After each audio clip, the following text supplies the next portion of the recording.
Vissza! Ez meg egy szép szám, szépet, ami szerintem kurva szép. Hogy szerintem mindenki szeret. Szerintem. Na. Szerintem karácsony. De most már egy lassú számot rakjál be, ami gyönyörű szép. És 7 És perces. én mondanék egyet.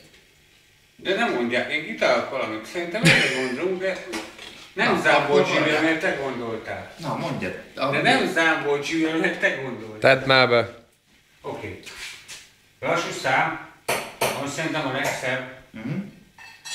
De rózsene. Basz meg! 2 pillanat, mondjak egyet.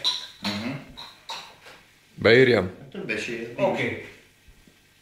Ami szerintem, ami nekem bejön, és aztán lehet... Utána megyünk, mert már pihenni kell. Annyi az úr. Hülye vagy, most